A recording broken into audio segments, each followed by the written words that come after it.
Ora, boa tarde. Vamos continuar com as nossas apresentações. Enquanto a nossa juventude está a preparar-se para continuar a apresentação dos temas, vamos ter agora uma parte profissional. Isto é, vamos passar à manufatura aditiva de metais, mais uma área super atual e cada vez com maior área de interesse a nível industrial. Nesse âmbito, vamos ter dois professores da Universidade de Coimbra que estão associados a vários projetos europeus e que estão a fazer um desenvolvimento para algumas empresas multinacionais na área. É o professor Mihail Bavinci e o professor Pedro Neto. Boa tarde, eu não sei se o professor Mihail já está. Olá, muito boa tarde. Conseguem ouvir-me? Sim, está perfeito. Eu ia lhe passar a palavra. Já sabe, uma apresentação de aproximadamente 20 minutos. Depois colocaremos algumas questões, caso haja isso, caso haja interesse dos participantes, que vai haver de certeza absoluta. E queria desde já agradecer-lhe a vossa participação e é com muito gosto que os temos aqui connosco a apresentar esse trabalho fantástico que estão a desenvolver. Muito obrigado, Mihail, obrigado, Pedro Neto, e boa apresentação. Muito obrigado, Paulo, e boa tarde a todos. E antes de mais gostaria de agradecer a toda a organização, ao Politécnico de Viseu, pelo convite que nos fizeram para apresentar os trabalhos que têm sido desenvolvidos na Universidade de Coimbra, em especial no laboratório CoreLook, que é o laboratório onde nós realizamos as nossas atividades principais relacionadas com este tipo de projetos. Mais uma vez, muito obrigado ao Paulo, ao professor Paulo Vaz, pelas palavras que mencionou de nós. Muito obrigado, Paulo, professor Paulo, e muito obrigado pelo convite. Gostaria de me apresentar primeiro. O meu nome é Mihail Babczynski. Sou professor e também investigador na Universidade de Coimbra, mais propriamente no Departamento de Engenharia Mecânica. E passando ao próximo slide. Ok. Faço parte do Laboratório de Robótica Colaborativa e para dar também assim um pouco de introdução àquilo que é aquilo que se trabalha, aquilo que nós investigamos dentro do CoreLook, que é o Laboratório de Robótica Colaborativa da Universidade de Coimbra. Temos vários tipos de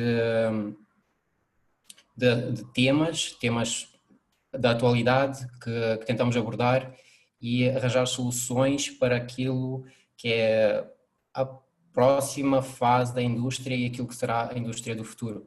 Então temos trabalhos realizados na área da robótica colaborativa, na parte da interação humano-robô, na parte da colaboração humano-robô. Temos trabalhos em manufatura avançada, que são basicamente tentativas de tornar a manufatura cada vez mais inteligente. E hoje trago o tema principal, que é sobre isso que vamos falar hoje, que é a parte de manufatura aditiva.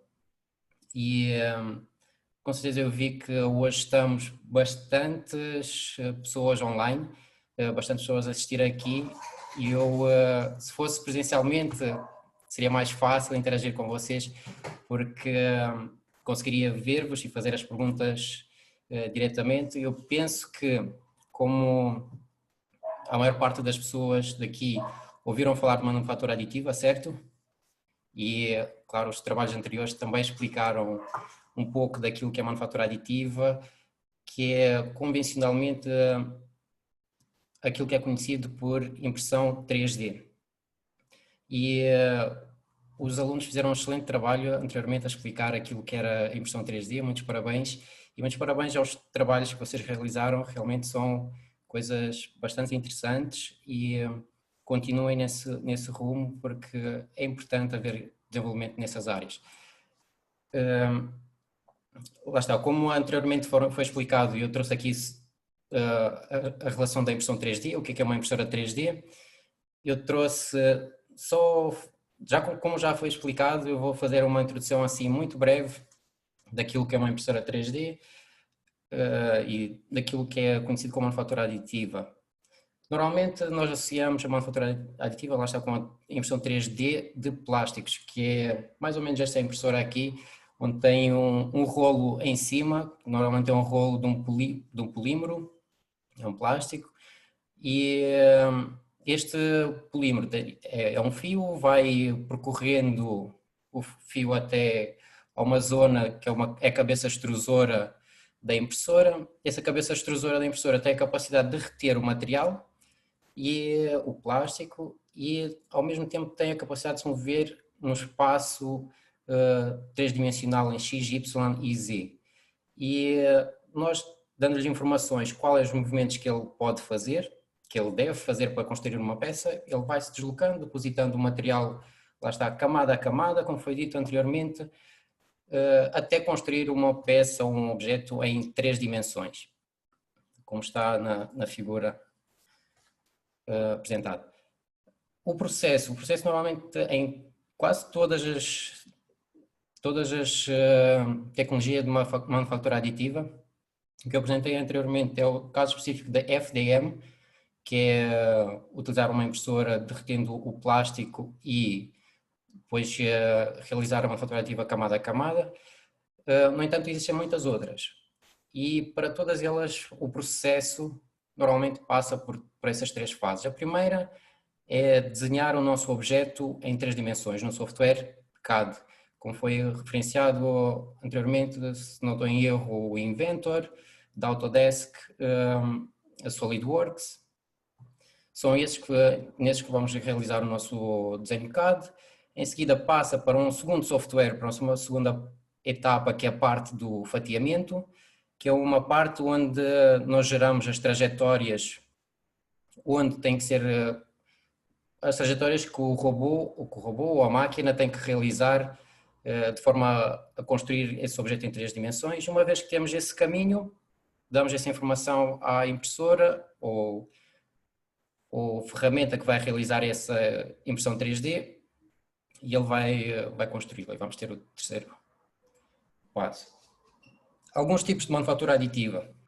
Dos mais conhecidos, temos fotopolimerização VAT, que é um tipo de manufatura aditiva normalmente mais relacionada com a parte das resinas. Consegue-se produzir peças bastante interessantes onde a tecnologia, com vários furos, pode-se dizer várias partes vazias dentro da própria estrutura, normalmente é mais difícil fazer com outros métodos. Utiliza principalmente uma resina que está em formato líquido, como podem ver na foto no canto superior esquerdo, e através da utilização da radiação conseguem curar essa resina e produzir a peça gradualmente, que ela vai subindo e obter o nosso objeto em 3 dimensões. Depois temos a fusão de pós-metálicos. Fusão de pós-metálicos normalmente utiliza camadas de pó e depois passam um laser que vai derretendo o material e vai fazendo essas etapas sequencialmente. Vai colocar uma pequena camada de pó, passa um laser para derreter o material, passa depois mais uma camada de pó, outra vez o laser, e sucessivamente até construir o objeto em 3 dimensões, normalmente é utilizado para partes metálicas. Do canto inferior esquerdo temos a FDM, que foi apresentada anteriormente, que é normalmente para plásticos, mas utiliza-se também para outros tipos de materiais, como fibras, etc. Tem coisas mais avançadas depois. E temos também a jato material, que é também utilizado mais para a parte de resinas, onde temos um extrusor que vai pingando, digamos assim, gotas de resina e depois em seguida elas são, através de energia ultravioleta, são curadas e consegue produzir as peças com formato 3D. Ok, aqueles foram alguns tipos de manufatura aditiva, mas aquele que nós nos vamos focar hoje vai ser mais na deposição direta de energia. Deposição direta de energia normalmente está associado com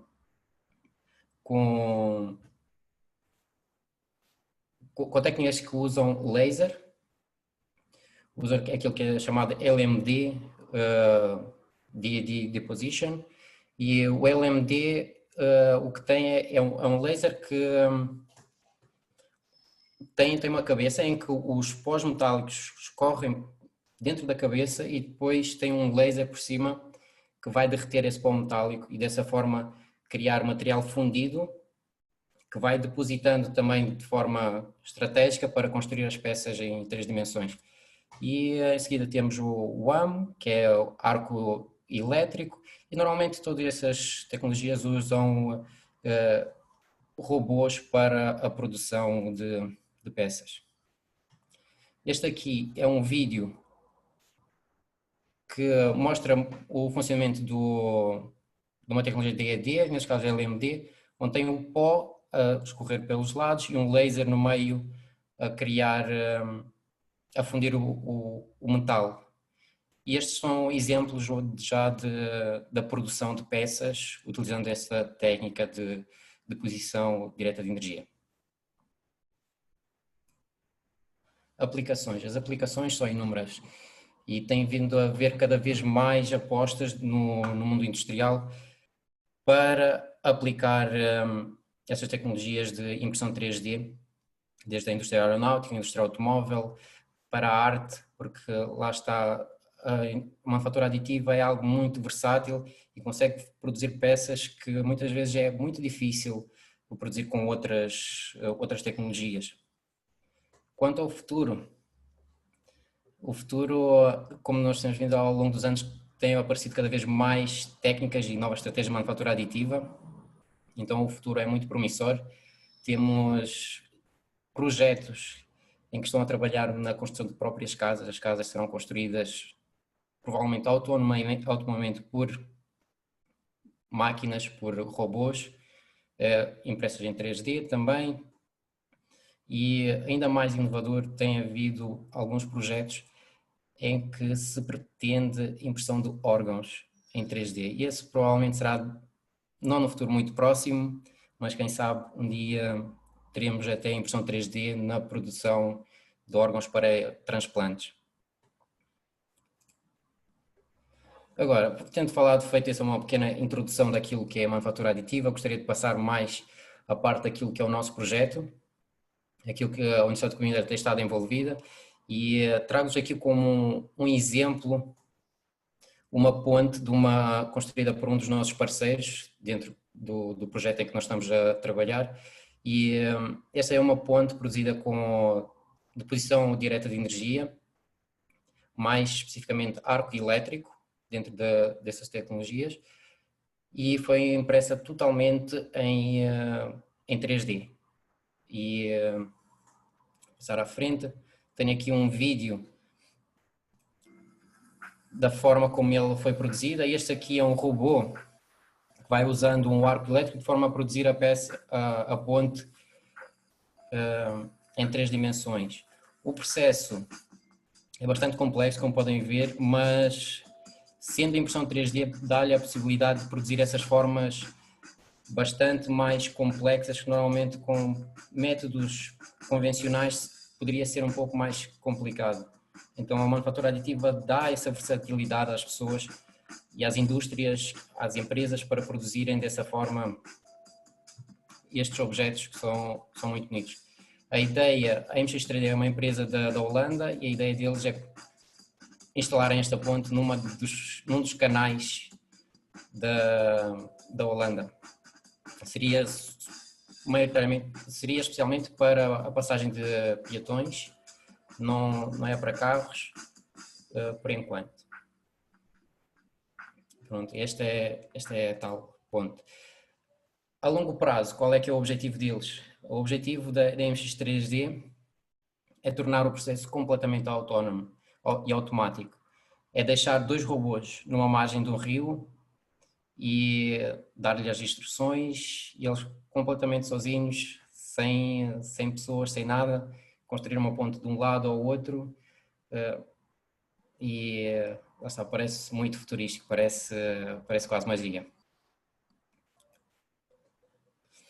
E com isso fiz a introdução ao projeto, que é o projeto é Integrada, o nome do projeto em que nós estamos envolvidos, que é de manufatura aditiva metálica. O objetivo é trazer essa tecnologia que é a deposição direta de energia para a fabricação de grandes componentes metálicos.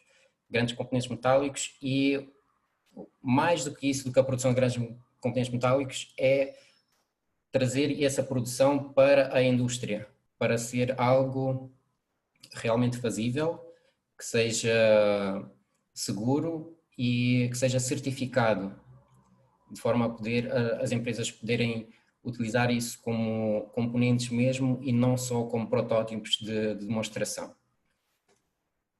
E temos várias áreas, vários estudos, como irei mostrar mais à frente.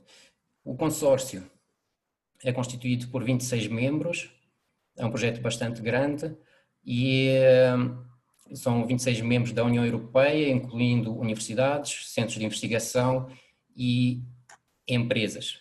Algumas empresas, tal como o professor Paulo tinha dito, são multinacionais de grande nome. O projeto está dividido em 4 linhas piloto. O que significa estar dividido em 4 linhas piloto? Tem 4 produtos, 4 projetos oficiais, ou mais oficiais, posso dizer, pelo menos, para mostrar no final do projeto. Aquilo que se tem trabalhado na parte da MX3D, por exemplo, é a ponte metálica, é a produção. Temos outra linha piloto que é liderada por uma empresa, Loartec, que é uma empresa francesa na área da aeronáutica, e eles produzem moldes. E a ideia é produzir um molde utilizando tecnologia híbrida, que é utilizar soldadura e manufatura aditiva em conjunto. E, por fim, temos ArcelorMittal e Corda, que são 2 empresas que tentam utilizar tecnologia da manufatura aditiva para reparação de componentes existentes. Ou seja, a ArcelorMittal tem aqui um veio muito grande e o veio vai ser desgastando conforme ele vai ser utilizado no seu trabalho e de forma a evitar produzir um novo veio quando ele já está gasto, irão utilizar uma técnica chamada de cladding, que é depositar material e fazer reparações localizadas. A Corda é uma tecnologia semelhante. Passando assim agora um pouco só mais focado, dar-vos mais algum exemplo mais focado daquilo que se tem feito, neste caso para a linha piloto da Loartec. O objetivo, como tinha dito anteriormente, é utilizar manufatura aditiva mais soldadura para produzir este molde. Então iríamos ter, o molde seria dividido em diferentes partes, que seriam feitas por fundição e irão ser juntas depois utilizando técnicas de soldadura e, no entanto, algumas das partes é fácil juntá-las por soldadura e depois são fáceis para produzir por fundição. Outras chegou-se à conclusão que é mais fácil serem produzidas por manufatura aditiva. Por exemplo, estas partes de cinzento mais claro são umas fases de transição de umas partes mais curvas seriam produzidas por manufatura aditiva e o resto ia ser utilizado para juntar multi-bead welding, que é soldadura multipasso. Então a ideia é passar primeiro por soldadura por pontos, é para juntar as várias placas entre elas. Uma vez que as placas são juntas, aplicar soldadura multipasso. E depois de termos a soldadura multipasso, passa-se a parte da manufatura aditiva. Agora, um dos problemas que nós nos temos deparado, e na verdade acontece isso em muitas empresas que têm são de grande escala, e empresas de grande escala normalmente podem ter fábricas em diversos países. E essas próprias fábricas, elas trabalham de forma quase independente, ou pelo menos têm ferramentas, têm softwares, têm equipamentos, como disse, diferentes uma da outra. No entanto, eles pertencem à mesma empresa e muitas vezes têm o mesmo objetivo e trabalham coisas semelhantes. Então, o problema que surge é a interoperabilidade, que é tentar passar a informação de uma dessas empresas para a outra sem perder tempo. Sem perder tempo de trabalho.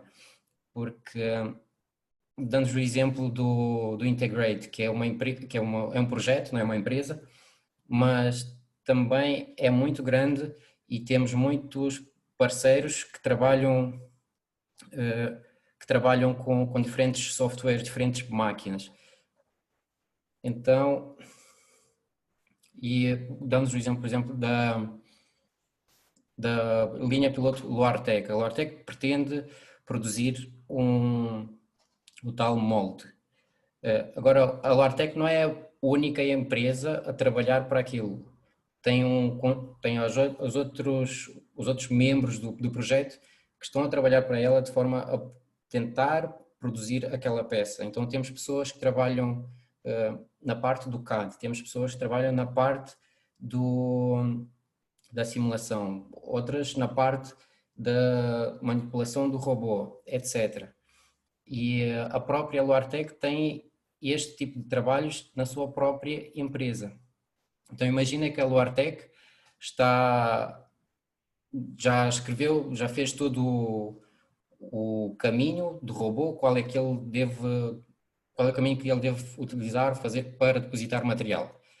E pretende passar esse caminho a um outro parceiro para esse parceiro realizar algumas simulações para ver como é que funciona, se funciona bem ou se funciona mal. Se esse parceiro não tem as mesmas ferramentas, ou imaginemos mesmo o robô, a Luartec usa, por exemplo, dando-nos um exemplo, usa Yaskawa de robôs e o parceiro usa ABB. E tentar passar a informação de um lado para o outro não é fazível. O outro parceiro teria que recomeçar o trabalho todo de novo, tudo o que a Luartec fez, para conseguir chegar ao mesmo passo. Então a ideia é utilizar um ficheiro, lá está, é passar essa parte toda, porque um dos problemas é a troca de dados. E os métodos comuns normalmente é passar a informação quase verbal, passa-se diagramas, dizer, olha, nós fizemos mais ou menos assim, tenta replicar. E a outra empresa irá recomeçar o trabalho todo do zero para tentar replicar. E pronto, passando pelas várias fases, temos modelação, simulação, integração, convém que haja algum tipo de comunicação e que seja fácil transmitir os dados de um lado para o outro. Temos aqui algumas ferramentas comerciais que são utilizadas no nosso projeto, por exemplo, e nós temos de passar a informação. Temos parceiros que utilizam o Autodesk PowerMill, que é um software de CAM, e temos outra empresa que usa, por exemplo, Mastercam, que é o outro software CAM, e se nós queremos comunicar com eles para eles replicarem os nossos testes, temos que arranjar alguma forma de transmitir os dados. E eu mais à frente já vou apresentar a solução, só para não confundir o resto das pessoas. E essas duas ferramentas normalmente utilizam ficheiros ou o output, são coisas diferentes, então eles não conseguem importar diretamente esses dados e ver, ok, é este o caminho que eu utilizei. Então, cada software normalmente tem o seu ficheiro, Autodesk é Autodesk, Mastercam é Mastercam, e não consegue comunicar muito bem.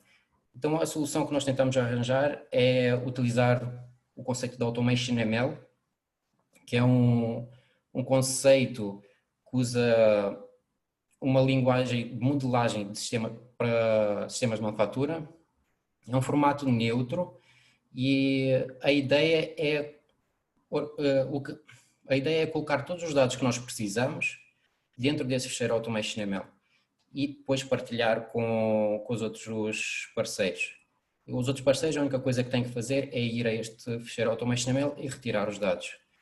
O objetivo do AutomationML, como diz, é o transporte de dados perfeito, para que não haja perca de informação, consistência de dados ao longo do processo de engenharia e redução dos custos de engenharia, aumento da produtividade, lá está. Porque se a LoarTech faz o trabalho e já colocou no AutomationML tudo o que foi feito, outro parceiro já consegue retirar do AutomationML essa informação e não precisa de realizar o trabalho logo do início.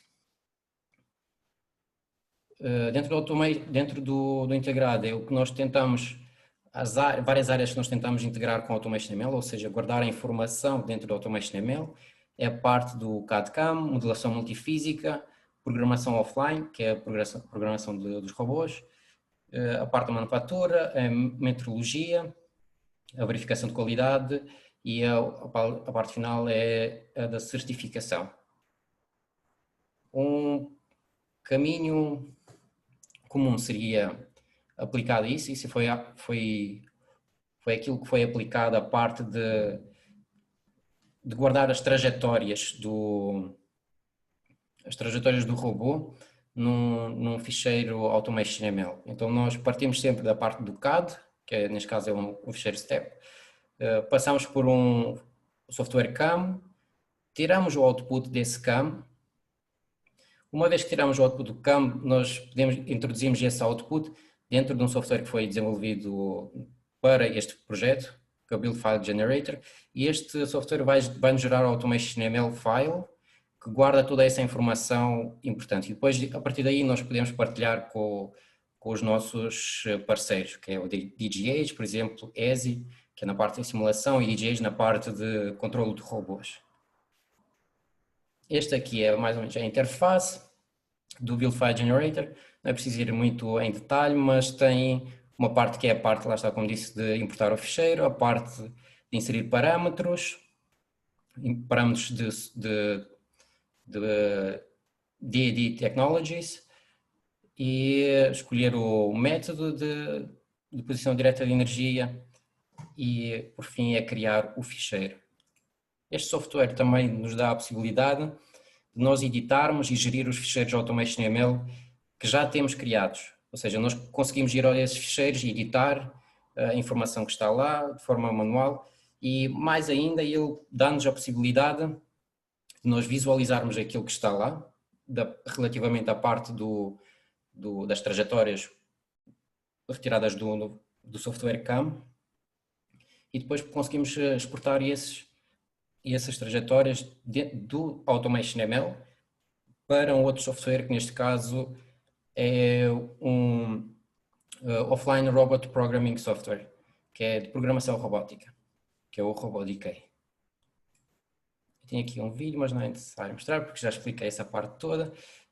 E aqui temos a interoperabilidade, utilizando o Build File Generator, lá está aquele software que cria os AutomationML, e mostra a interoperabilidade que nós conseguimos ter, ou que temos hoje em dia no Integrade Project. Conseguimos conjugar todos estes softwares e trocar os dados entre eles, entre CAM Software e Robot Programming Software, e entre eles, entre softwares do próprio género também, do mesmo género. E concluindo, o objetivo principal de todos estes projetos é mostrar as possibilidades, mostrar aquilo que é possível fazer com manufatura aditiva. E realmente o futuro parece que está a apostar em manufatura aditiva, temos cada vez mais projetos e para melhorar essas tecnologias que existem e tentar implementá-las, automatizá-las e quem sabe o que é que o futuro nos reserva. Muito obrigado, espero que tenham gostado dessa apresentação e caso tenham alguma dúvida não hesitem em contactar-me, a mim ou ao professor Pedro, e gostaria de passar a palavra então ao professor Paulo Vaz. Obrigado, Miail, pela excelente apresentação e por nos mostrar aqui algum do trabalho que já andam a desenvolver há algum tempo e que está ao nível dos melhores da Europa, se não do mundo. E basta ver os parceiros com que trabalham para termos essa perfeita noção. Eu tenho aqui muitas perguntas, obrigado a todos pela vossa participação. O tema é super interessante e não podia deixar de ser que grande parte das pessoas que estão aqui a assistir são pessoas interessadas ou pelo menos curiosos como eu. Como sabe, também sou um curioso da impressão 3D e da manufatura aditiva. Eu tenho aqui algumas questões que escolhi entre as várias que colocaram.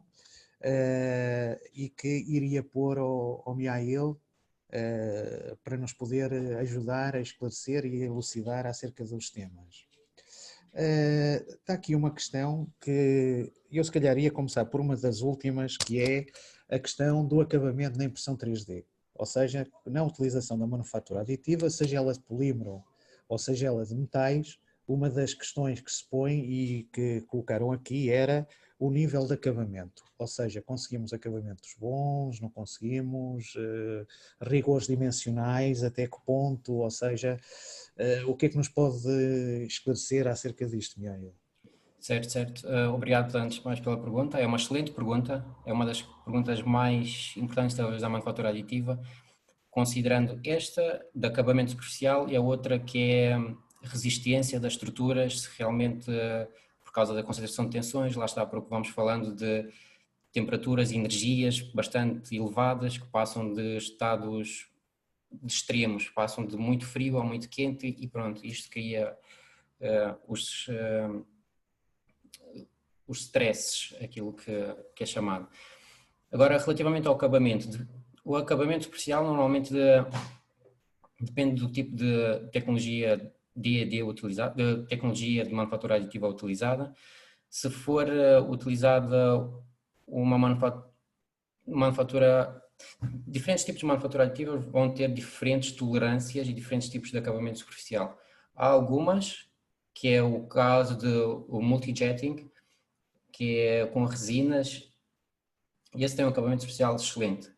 Agora, se formos para a parte da impressão de 3D metálica, que é aquela que eu referi, que é DED, de Direct Energy Deposition, essa tecnologia normalmente tem um acabamento superficial pior e requer um pós-tratamento. Normalmente são utilizadas fresadoras, podem ser fresadoras 5D, pode ser utilizado um próprio robô com uma ferramenta que tem uma fresa e vai melhorando a superfície, a camada superficial do nosso objeto. E, portanto, apesar de ser um problema, não é um problema que não se consegue ultrapassar só adicionando mais uma fase. Inicialmente, então, temos uma superfície mais rugosa. Mais tarde, podemos passar com um pequeno pós-processamento e temos superfícies bastante boas. Ok, obrigado. Tenho aqui outra questão que também me parece interessante. Todas elas são, não é? A gente tem pouco tempo para poder responder a todas, mas se houver muitas questões, eu depois falas chegar ao professor Miail ou ao professor Pedro para poderem responder. Há aqui uma que penso que é curiosidade de todos, que é a questão que se põe acerca da impressão 3D ou da manufatura aditiva, mas com multimateriais, ou seja, haver um coração, entre aspas, metálico e uma envolvente em material polimérico, ou seja, ser tudo feito dentro do mesmo processo. Eu penso que é esta a questão que põe, se existe de facto essa possibilidade ou não. Sim, mais uma vez obrigado pela pergunta, excelente pergunta. E sim, já existe a utilização de múltiplos materiais na mesma construção. Uma das aplicações técnicas que é mais do que aquilo que se utiliza, por exemplo, na impressora FDM, que são aquelas de plástico, por vezes nós conseguimos ter dois polímeros, um de uma cor, outra de outra cor, e imprimimos uma peça mais colorida, mais bonita. Agora, existe dentro em técnicas parecidas de manufatura aditiva metálica, em que o que se tem aplicado é circuitos, utilização de um material polimérico mais cobre, por exemplo, para a construção de placas com circuitos para eletrónica. Ok. Então nós conseguimos ter circuitos integrados que à vista não se consegue ver, mas eles estão lá dentro, a passar dentro das matrizes poliméricas e lá está, utilizando materiais diferentes. Ok. Ok, eu penso que esse tema vai ser um tema cada vez mais atual, até pensando só nos polímeros, ou seja, ter os polímeros completamente rígidos, um polipropileno ou um PET, e depois ter associado uma poliamida ou outro elemento até mais flexível, uma borracha. Penso que é um grande desafio essa área, porque as tensões e tudo funciona de forma diferente, acho eu, não é, Mihail? Com certeza, professor Paulo. Temos bastante avanços para a aplicação, lá está, de soluções de engenharia mesmo, com resistências bastante elevadas. Eu tenho conhecimento há coisa de 2 anos atrás, se não estou em erro, que nós fomos visitar uma empresa na área do Porto e eles tinham impressoras que conseguiam imprimir materiais poliméricos com matriz, é um compósito, materiais poliméricos, matriz polimérica com fibras de carbono. Uhum. E eles conseguiram imprimir um pequeno gancho, não tinham um tamanho, eu diria 10 por 10 provavelmente, e eles mostraram a aplicação. O objetivo era mostrar a resistência daquele gancho, só impresso 100% em 3D. Eles conseguiram agarrar uma carrinha de 4 toneladas ou 3 toneladas, eu não tenho... Ok, o valor não me lembro, mas era de muitas toneladas, só com o gancho. Então, temos aplicações na impressão 3D já com bastante resistência, utilizando lá está essas técnicas compósitos. Ok.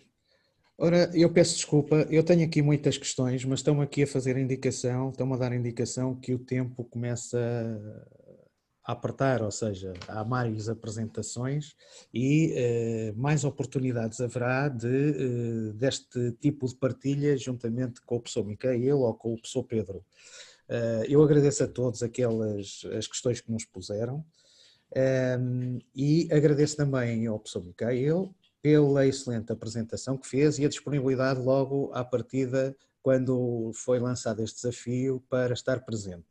Aproveito também para agradecer ao responsável do laboratório, ao professor Pedro Neto, por um imprevisto, não pôde estar presente, mas esteve aqui muito bem ladeado pelo Mihail. Mihail, muito obrigado mais uma vez pela excelente apresentação e numa próxima lanço-lhe já o desafio que numa próxima iremos falar, ou propunha-lhe falar, abordar um tema mais específico nessa área dos compósitos, da composição de materiais, quer sejam poliméricos, quer sejam materiais metais, não é? E outro dia, isto agora só em termos de desafio, outro dia ouvi uma coisa engraçadíssima que agora está na moda também, ou começa a haver, na Nouvelle Cuisine, ou seja, impressão 3D com vegetais. Eu não sei se já ouviram falar, mas começam a aparecer coisas assim, ou seja, a banalizar, o que é bom, não é? Porque é através da banalização que há o desenvolvimento, mas há temas interessantíssimos, isto é um tema extremamente atual. Muito obrigado, Mihail, pela sua apresentação